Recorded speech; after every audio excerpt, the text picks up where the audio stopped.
ہم انسان ہیں. یہ ایک فطری اور معمولی بات ہے کہ کبھی کبھی ہم بہت خوش محسوس کرتے ہیں اور کبھی کبھی ہم اداس محسوس کرتے ہیں.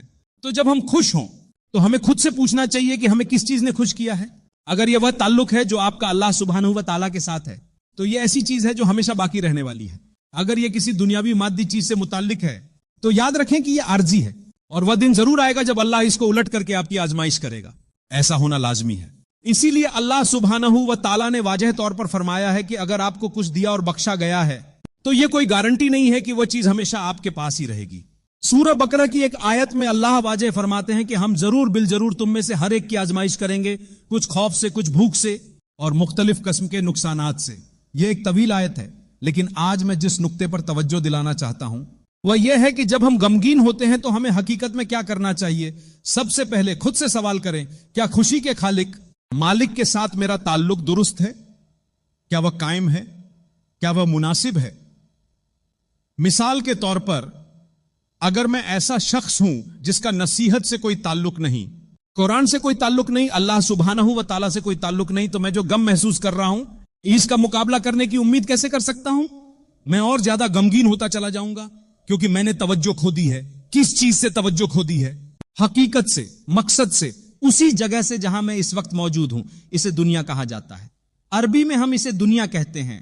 یہ زندگی یعنی زمین پر زندگی بالکل عارضی ہے. یہ زیادہ دیر تک باقی رہنے والی نہیں. اصل میں ہم یہاں آزمائے جانے کے لیے بھیجے گئے ہیں. یہ آزمائش کی جگہ ہے. اس بات کا ثبوت کہ یہ دنیا آزمائش کی جگہ ہے یہ ہے کہ ہم میں سے کسی کے پاس وہ سب کچھ نہیں ہوتا جو ہم دنیا میں چاہتے ہیں، بلکہ ہمیں صرف وہی ملتا ہے جو اللہ نے ہمارے لیے منتخب کیا ہوتا ہے. اسی لیے اللہ ہمیں کبھی صحت کے معاملات میں، کبھی مالی معاملات میں، کبھی گھریلو معاملات میں اور کئی دوسری مختلف آزمائشوں اور نقصانات کے ذریعے آزماتا ہے. چیزیں ویسے نہیں ہوتی جیسا ہم چاہتے ہیں کہ ہوں، کیونکہ اللہ ہمیں یہ بتا رہا ہے ٹھہرو، یہ تو محض ایک آزمائش ہے. ہم دیکھنا چاہتے ہیں کہ تمہارا رد عمل کیا ہوتا ہے. کیا یہ تمہیں ہمارے قریب لائے گا؟ کیا اس سے تمہیں یہ احساس ہوگا کہ یہ دنیا عارضی ہے؟ بالکل عارضی. ہم نے دیکھا ہے کہ لوگ کبھی کبھار آج بہت غمگین ہوتے ہیں اور پھر کوئی خوشخبری ان تک پہنچتی ہے اور ایک لمحے میں وہ زمین پر سب سے زیادہ خوش انسان بن جاتے ہیں. اور اس کا الٹ بھی ہوتا ہے کہ خوشیوں کے ہنستے کھیلتے ماحول میں اچانک ایسا صدمہ آتا ہے کہ انسان ٹوٹ کر بکھر جاتا ہے. تو یہ اللہ ہیں، وہی ہیں جو تمہیں خوشخبری دیتے ہیں. تم اتنے زیادہ غم کے بعد اتنے زیادہ خوش ہو جاتے ہو، اور تم اتنے زیادہ خوش ہونے کے بعد اتنے زیادہ غمگین ہو سکتے ہو جب تمہیں یقین ہو گیا تھا کہ تمہارے پاس زمین پر سب کچھ ہے. یہ اللہ کی منصوبہ بندی ہے، دھیان نہ کھو دینا. یہ اللہ ہیں. تاہم جیسا کہ میں نے کہا، جب تم غمگین ہو تو سب سے پہلا سوال جو تمہیں اپنے آپ سے کرنا ہے وہ یہ ہے کہ اللہ کے ساتھ میرا تعلق کیسا ہے. یہ تعلق تمہاری نصیحت سے جڑا ہوا ہے، بالخصوص تمہاری 5 وقت کی نمازوں سے. کیا تم انہیں شوق و جذبے کے ساتھ ادا کرتے ہو؟ ہم یہاں صرف باقاعدگی، پابندی کی بات نہیں کر رہے کیونکہ وہ تو ہونی ہی چاہیے، بلکہ ہم شوق اور دل جمی کی بات کر رہے ہیں. کیا آپ نماز کا انتظار کرتے ہیں؟ کیا آپ کو احساس ہے کہ آپ کیا کر رہے ہیں جب آپ 5 وقت کی نمازیں ادا کر رہے ہوتے ہیں یا مکمل کر رہے ہوتے ہیں؟ ایک لمحے کے لیے بیٹھیں اور غور کریں، یہ آپ کے غم کو چھین لے گا، یہ اسے واپس لے لے گا، یہ آپ کے محسوس کیے جا رہے غم کا مقابلہ کرے گا. صرف ایک لمحے کے لیے سوچئے، میں کیا کر رہا ہوں؟ میں یہاں کس کے لیے اپنا سر زمین پر رکھ رہا ہوں؟ یہ کون ہے؟ وہ جس نے مجھے پیدا کیا، وہ جو میری خوشی کا مالک ہے، وہ جو مکمل اختیار اور قدرت میں ہے، اور بالآخر وہ جس کی طرف میں واپس جاؤں گا جب میری آنکھیں بند ہو جائیں گی. جیسے ہر کسی کی آنکھیں پہلے بند ہو چکی ہیں، ہو رہی ہیں اور بند ہوں گی، میں اس عظیم رب کے پاس واپس جاؤں گا جس کے لیے میں نے ابھی ابھی اپنا سر زمین پر رکھا ہے. اللہ اکبر. یہ بہت طاقتور بات ہے. اگر آپ بیٹھ کر اس پر غور کریں تو صرف یہی آپ کی زندگی کے غم کو دور کرنے میں آپ کی مدد کرے گا. کیونکہ اگر سب کچھ آپ کی مرضی کے خلاف جا رہا ہو تب بھی آپ کو یہ یقین ہوگا کہ یہ اللہ کی حکمت و مصلحت کے تحت ہو رہا ہے. دنیا کچھ بھی کسی اور کے منصوبے کے مطابق نہیں ہوتا، بلکہ صرف اللہ تعالیٰ کی تدبیر غالب رہتی ہے. اسی لیے آپ خوشی سے یہ کہہ سکیں گے، اے اللہ، اگر یہ آپ کی طرف سے میرے لیے منصوبہ ہے تو اے اللہ بس اسے میرے لیے آسان بنا دیجئے. میں آپ سے مقابلہ نہیں کرنے والا. ہم اللہ سے کبھی بھی مقابلہ نہیں کر سکتے، لیکن ہم اسے پکارتے ہیں، وہ ہمیں توانائی عطا فرماتا ہے، وہ ہمیں خود اپنی مدد کرنے کی کوشش کے لیے مختلف اسباب مہیا کرتا ہے. اور وہ ہم سے یہ توقع کرتا ہے کہ ہم ان ذرائع کا استعمال کریں جو اس نے ہماری مدد کے لیے عطا فرمائے ہیں، اور اس کے ساتھ ساتھ ہم اللہ سے یہ دعا کر رہے ہوں گے کہ وہ ہمارے غم کو دور فرما دے. یہاں تک کہ نبی کریم صلی اللہ علیہ وسلم کو بھی اللہ تعالیٰ نے یہ تعلیم دی کہ غمگین نہ ہو. میں تمہیں قرآن مجید کی ایک آیت کا حصہ سناتا ہوں. اے نبی، کافروں کی باتیں تمہیں رنجیدہ نہ کریں. اللہ رب العزت اپنے حبیب صلی اللہ علیہ وسلم سے فرما رہے ہیں کہ ان کی باتوں پر غم نہ کریں. یاد رکھو، دنیا میں لوگ اعتراض کریں گے، تانا جنی کریں گے، بہتان تراشی کریں گے. کیا تم یہ سمجھتے ہو کہ دنیا میں سب لوگ تمہارے حق میں اچھی باتیں ہی کہیں گے؟ نہیں. جب لوگوں نے نبی کریم صلی اللہ علیہ وسلم پر سب سے ناجیبہ اور بدترین الزامات لگائے تو ہم اور تم کس کھیت کی مولی ہیں؟ ہماری کیا حیثیت ہے؟ سبحان اللہ، ہم تو کچھ بھی نہیں ہیں. یقیناً لوگ ہمارے بارے میں اور بھی بدتر اور سخت کلمات کہیں گے. تو اللہ تعالیٰ ارشاد فرما رہے ہیں کہ تمہیں اس چیز سے پریشان نہیں ہونا چاہیے، تمہیں اسے فکر کا سبب نہیں بننے دینا چاہیے، اور تمہیں یاد رکھنا چاہیے کہ اللہ سبحانہ و تعالیٰ کے ساتھ اپنا تعلق مضبوط کرو. جیسے اللہ سبحانہ و تعالیٰ نے نبی کریم صلی اللہ علیہ وسلم کے دل کی کیفیت بیان فرمائی جب کفار کی حرکات و سکنات سے آپ صلی اللہ علیہ وسلم کو غم لاحق ہوتا تھا. وہ کفار نہ صرف یہ ہے کہ اسلام قبول نہیں کرتے تھے، بلکہ زبان درازی کرتے، غلط افواہیں پھیلاتے اور اسلام پر جھوٹے بہتان باندھتے. اللہ تعالیٰ نے فرمایا، ہم جانتے ہیں کہ ان کے بیانات نے آپ کو رنجیدہ کر دیا ہے، ان کی باتیں آپ کو غمگین کر رہی ہیں. ہم اس بات کو جانتے ہیں، مگر ہم آپ کو تسلی دینا چاہتے ہیں کہ وہ آپ کو جھوٹا نہیں کہتے. وہ جانتے ہیں کہ آپ سچے ہیں، وہ جانتے ہیں کہ آپ اللہ کے نبی ہیں. وہ محض تکبر اور گھمنڈ کی وجہ سے انکار کر رہے ہیں. تکبر کرنے والوں کو آپ کو رنجیدہ نہ کرنے دیں، ہرگز نہیں. ایسے لوگوں کو آپ کو غمگین نہ کرنے دیں جو اللہ کے خلاف سرکشی کر رہے ہیں، جو افواہیں پھیلانے کے شوقین ہیں، جن کی عادتیں خراب اور صفات بری ہیں. نہیں، ہرگز نہیں. اگر آپ کا تعلق اللہ تعالیٰ کے ساتھ درست مضبوط ہے یا آپ روز بروز اسے بہتر کر رہے ہیں تو پھر کوئی چیز آپ کو غمگین نہیں کر سکتی. آپ کو کہنا چاہیے سبحان اللہ، یہ اللہ تعالیٰ کی حمد و ثنا ہے. الحمدللہ، ساری تعریفیں اللہ ہی کے لیے ہیں. اللہ اکبر، اللہ سب سے بڑا ہے. یہ کلمات اگر دل سے اور شعور کے ساتھ ادا کیے جائیں تو انشاءاللہ دل کا غم و اندوہ دور ہو جانا چاہیے، کیونکہ اللہ تعالیٰ نے خود ارشاد فرمایا ہے. اس آیت کے کئی ترازم میں سے ایک یہ ہے کہ بلا شبہ جو لوگ ایمان لائے اور اللہ سبحانہ و تعالیٰ کے ذکر سے ان کے دلوں کو سکون ملا، خوب جان لو اللہ کا ذکر ہی دلوں کو حقیقی اطمینان بخشتا ہے. کیا تم اپنے دل میں سکون چاہتے ہو؟ کیا تم غمزدہ ہو؟ تو اللہ کو یاد کرو. اللہ کو کس طرح یاد کرنا ہے؟ میں چاہوں گا کہ چند لمحے اس بات پر گفتگو کروں، کیونکہ یہ نہایت اہم ہے. ہم میں سے بہت سے لوگ، جیسے کہ میں نے عرض کیا، انسان ہیں، اور انسان ہونے کی وجہ سے ہم کبھی کبھار غم محسوس کرتے ہیں. لیکن مومن کو اللہ تعالیٰ نے اس غم کا علاج عطا فرمایا ہے. ان میں سے ایک علاج یہ ہے کہ اپنی نمازوں کی کیفیت کو بہتر بناؤ. جب تم وضو کر رہے ہو تو جلدی نہ کرو، ٹھہر ٹھہر کر اور دھیان کے ساتھ وضو کرو. اپنا وقت لو. اللہ سبحانہ و تعالیٰ کے سامنے کھڑے ہو کر کعبہ کی طرف رک کر کے نماز کے لیے جاؤ. اور جب تم اللہ اکبر کہتے ہو تو تمہیں یہ خوب جان لینا چاہیے کہ تم کیا کہہ رہے ہو. تم کہہ رہے ہو اللہ سب سے بڑا ہے، وہی میرا رب ہے، اور تم اسی رب کی حمد و ثنا کر رہے ہو، اس کی بزرگی کا اعلان کر رہے ہو، اور اپنی نماز میں پوری توجہ اور خشوع کے ساتھ کھڑے ہو. تم نے نماز کی تیاری میں اپنا وقت لیا ہے. تم تازگی اور روحانی بالدگی محسوس کر رہے ہو. تم خود کو مکمل اور بھرپور محسوس کر رہے ہو. دوسری بات یہ ہے کہ جب قرآن کی تلاوت کا موقع آئے تو بھی جلدی نہ کرو. اپنا وقت لو، ٹھہر ٹھہر کر پڑھو، کیونکہ یہ اللہ سبحانہ و تعالیٰ کا کلام ہے. اللہ رب العزت تمام انسانوں کو خطاب کرتے ہوئے فرماتے ہیں، اے لوگو، تمہارے رب کی طرف سے تمہارے پاس ایک نصیحت آ چکی ہے اور دلوں کی بیماریوں کے لیے شفا آ چکی ہے. ان میں سے ایک بیماری غم ہے. یہ ایک ایسا مرض ہے جو انسان کے سینے میں گھر کر جاتا ہے. در حقیقت سینہ ہی مراد ہوتا ہے. بعض لوگ دل کا بھی ذکر کرتے ہیں کیونکہ دل سینے کے اندر ہوتا ہے، لیکن جب غم محسوس ہوتا ہے تو وہ کہاں محسوس ہوتا ہے؟ لوگ اپنے ہاتھ اپنے سینے پر رکھتے ہیں اور کہتے ہیں مجھے بہت دکھ ہو رہا ہے. یہ اس طرح نہیں کہ وہ سینے میں ہے، بلکہ یہ ایک کیفیت ہے. یہ انسان کی فطرت ہے. آدمی کہتا ہے میں بہت افسردہ ہوں. اللہ سبحانہ و تعالی ہمیں غم پر قابو پانے کی توفیق عطا فرمائے. تو کیا آپ اس غم پر قابو پانا چاہتے ہیں؟ याद रखें, कुरान शिफा है। अब सवाल यह है कि हम में से कितने लोग दिल लगाकर वक्त निकालते हैं? जरा तवज्जो से सुने, ये कुरान एक इलाज है। खुश दिली के साथ, मोहब्बत और शौक के साथ कुरान खोलने के लिए वक्त निकालिए, जो अल्लाह का कलाम है। हर सुबह की घर से निकलने से पहले खुश दिली के साथ 5 मिनट कुरान की तिलावत में लगाएं। हम अरबी जबान में पढ़ते हैं और हम इसे दुरुस्त करने की कोशिश करते हैं। जैसे जैसे दिन गुजरते हैं हम अपनी तिलावत को मजीद बेहतर बनाने की सही करते हैं। हम कुरान को खुश अलहानी से पढ़ने की कोशिश करते हैं। क्या आप जानते हैं कि कुरान पढ़ने के 2 तरीके हैं? एक तो यह कि आप इसे महज किसी किताब की तरह पढ़ें, और दूसरा यह कि अल्लाह की रजा के लिए अपनी आवाज में कुछ खुश अलहानी और नरमी शामिल करें। तो कोशिश करें, शर्माए नहीं। जब आप कहते हैं लिल्लाहि रब्बिल आलमीन अर्रहमानिर रहीम, तो दिल से, मोहब्बत से, तवज्जो और खुश अलहानी के साथ अदा करें। जी हां, ये अल्लाह के ताकतवर कलिमात हैं, लेकिन जरा इन्हें दिल से अदा करके देखिए कि ये आप पर कैसा असर डालते हैं। ये कुछ और ही कैफियत है। ये अल्लाह का कलाम है। अल्लाह की रजा के लिए इसे दिल से पढ़िए। यही आपके गमों का इलाज है। जब आप कुरान यानी अल्लाह के कलाम को वह मकाम देते हैं जो उसे देना चाहिए, तो यह बिना किसी जाहिरी कोशिश के आपके दिल के गम को मिटाना शुरू कर देता है। आप खुशहाल और मसरूर इंसान बन जाते हैं।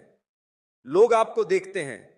आपकी आजमाइशें, आपकी तकलीफें दूसरों के मजमूई मसाइल से भी ज्यादा होती हैं, लेकिन इसके बावजूद आपके चेहरे पर मुस्कुराहट होती है। आप अब भी जबान से कहते हैं बार सुभान अल्लाह, अल्हम्दुलिल्लाह।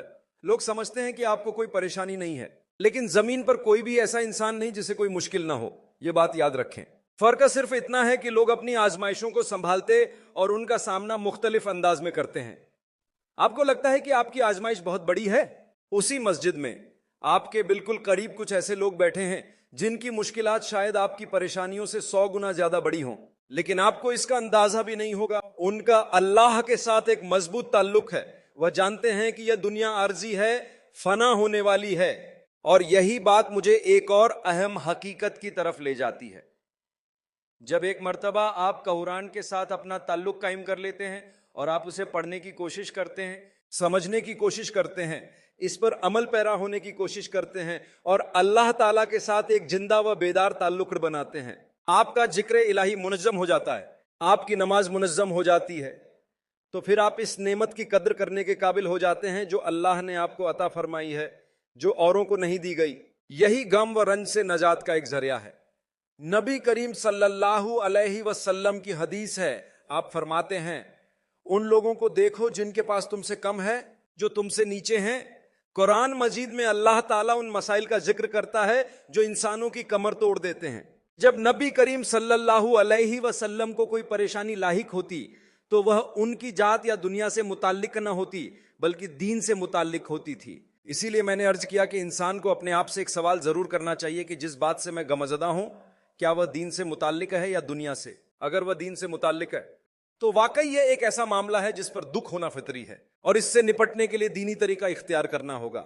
लेकिन अगर वह दुनिया से मुताल्लिक है तो सबसे पहले मुझे यह जानना होगा कि यह दुनिया आरजी है। दिन हमेशा नहीं रहते, वक्त एक सा नहीं होता।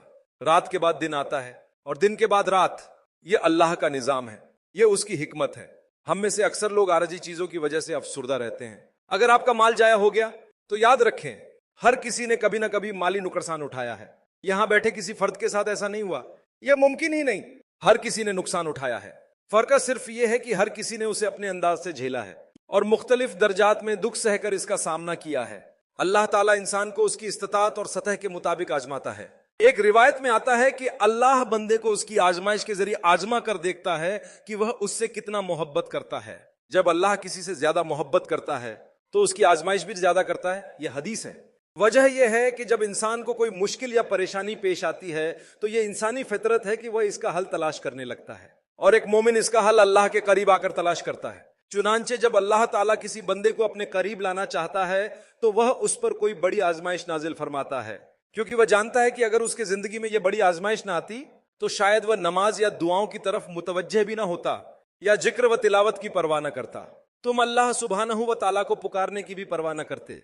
इसीलिए अल्लाह ताला फरमाता है, क्या तुम्हें मालूम है, उन लोगों के बारे में सोचो जिनके पास तुमसे कम है, ताकि तुम उन नेमतों की कदर कर सको जो तुम्हारे पास हैं। जब इंसान खुद गमगीन होना चाहे तो वह गम तलाश ही लेता है, चाहे खुशी उसके चेहरे पर साफ नजर आ रही हो। ये बात समझने की जरूरत है। तो फिर हम क्यों कहते हैं मैं गमगीन हूं? अगर सभी ऐसा सोचें तो पूरी दुनिया गमगीन हो जाए। फिर अल्लाह का शुक्र कौन अदा करेगा? तुम ये नहीं कह सकते मैं इसलिए परेशान हूं कि अल्लाह ने मुझसे कोई दुनियावी चीज छीन ली है, बल्कि तुम्हें कहना चाहिए अल्हम्दुलिल्लाहि अला कुल्ली हाल, हर हाल में अल्लाह का शुक्र है। और व औजु बिल्लाहि मिन हाली अहलिन नार, और मैं एक खास हाल से अल्लाह की पनाह मांगता हूं, और वह है उन लोगों का हाल जिन्हें जहन्नम की आग में झोंका जाएगा। इसके अलावा अल्हम्दुलिल्लाह, जो कुछ भी हो अल्हम्दुलिल्लाह, हर हाल में अल्लाह सुब्हानहू व तआला हमारी मदद फरमाए। गम व अंदोह का मुकाबला करने का एक और निहायत मुअस्सिर तरीका मेरे अजीज भाइयों और बहनों यह है कि अल्लाह की मखलूकात पर गौर करो। दरख्तों को देखो, जानवरों पर नजर डालो, हरियाली को देखो। देखो, जब तुम हवा में सांस ले रहे होते हो तो सोचो कि क्या ले रहे हो। सूरज के तुलुआ व गरूब पर एक नजर डालो। अल्लाह ताला फरमाता है इन्न फी खल्किस समावाति वल अर्दि वख्तिलाफिल लैलि वन नहारि लआयातिन लिउलिल अलबाब, यकीनन आसमानों और जमीन की तख्लीक में और रात दिन के आने जाने में आक्ल वालों के लिए निशानियां हैं। ये बात याद रखो, ये निशानियां हैं। ये निशानियां न सिर्फ तुम्हें अल्लाह की वहदानियत और अजमत की तरफ ले जाती है, बल्कि यह तुम्हारे दिल के गम को भी हल्का कर देती हैं। अल्लाह की निशानियों में बहुत कुछ है। इसीलिए जब कोई शख्स जहनी दबाव में होता है तो बाज औकात मुशीर या माहिरीन कहते हैं जाओ और हरियाली को देखो, कुदरती मनाजिर का मुशाहिदा करो, बैठो, गौर करो। तुम पानी देखते हो, घोड़े देखते हो, कोई हसीन मंजर देखते हो, ये सब तुम पर क्या असर डालते हैं? ये तुम्हें सुकून देते हैं, जहनी बोझ को कम करते हैं। लेकिन याद रखो, काफिर के लिए ये सब सिर्फ मनाजिर हैं, मगर एक मोमिन के लिए ये सब अल्लाह सुब्हानहू व तआला की कुदरत और अजमत की निशानियां हैं। गम न करो, सच में यह दिन दायमी नहीं है, ये वक्ती हैं। तुम्हें तो सिर्फ उस वक्त गम करना चाहिए जब तुम अल्लाह सुब्हानहू व तआला से दूर हो चुके हो। और यही वह चीज है जो अक्सर लोगों को हकीकतन गमगीन करती है। उनकी जिंदगी पार्टियों, जुआ, जिनाकारी, शराब और गुनाहों से भरपूर होती है। जब तुम अल्लाह से दूर हो तो तुम खुशी की उम्मीद कैसे कर सकते हो? कैसे मुमकिन है कि तुम्हारे दिल को सुकून मिले? अगर तुम गम का मुकाबला करना चाहते हो तो अल्लाह की तरफ लौटो, वापस आओ। अल्लाह तुम्हारा इंतजार कर रहा है। जब बंदा अल्लाह की तरफ रुजू करता है तो अल्लाह बहुत खुश होता है, और अगर अल्लाह राजी हो जाए तो वह जरूर तुम्हें हकीकी खुशी अता फरमाएगा। मेरे अजीज भाइयों और बहनों, याद रखो, गम और परेशानी ऐसी चीजें हैं जिनसे नजात के लिए तुम बहुत कुछ कर सकते हो, और इसकी दलील खुद कुरान में मौजूद है। जब अल्लाह सुब्हानहू व तआला ने अपने महबूब मोहम्मद सल्लल्लाहु अलैहि वसल्लम से फरमाया तुम इन पर गम न करो और न इन बातों पर रंजीदा हो। तुम्हें मालूम है जब हजरत अबू बकर सिद्दीक रदी अल्लाह अन्हु रसूल अल्लाह सल्लल्लाहु अलैहि वसल्लम के साथ गार में थे, तो वह रसूल अल्लाह सल्लल्लाहु अलैहि वसल्लम के साथ ही थे, लेकिन उनके दिल में कुछ परेशानी और गम का एहसास था। तब रसूल अल्लाह सल्लल्लाहु अलैहि वसल्लम ने वह आयात तिलावत फरमाई जो उन पर नाजिल हुई थीं, जिनमें से एक हिस्सा था गम न करो, बेशक अल्लाह हमारे साथ है। जरा सोचो, यह कितना जबरदस्त सहारा है मेरे और तुम्हारे लिए। जब तुम जानते हो कि अल्लाह तुम्हारे साथ है तो तुम गम कैसे कर सकते हो? जब तुम्हें यकीन हो कि तुम तन्हा नहीं हो, तुम्हारा रब तुम्हारे साथ है, तो दिल क्यों टूटे, उम्मीद क्यों छोटे? दुश्मन कुछ भी साजिशें कर लें, वह अल्लाह के हुक्म के बगैर कुछ नहीं कर सकते, और अगर अल्लाह चाहे तो वही हालात तुम्हारे लिए खैर, फलाह और रूहानी तरक्की का सबब बन जाएं। इसीलिए मैं एक निहायत मुअस्सिर रिवायत के साथ बात खत्म करना चाहता हूं, जिसे मुझे यकीन है कि हम पहले भी सुन चुके हैं, लेकिन यह हर बार हमारे दिलों को सुकून और इत्मीनान अता करती है। एक सच्चे मोमिन के मामले अजीब हैं, उसके सब मामले हमेशा अच्छे होते हैं। एक सच्चे मोमिन के साथ कुछ भी बुरा नहीं हो सकता। क्यों?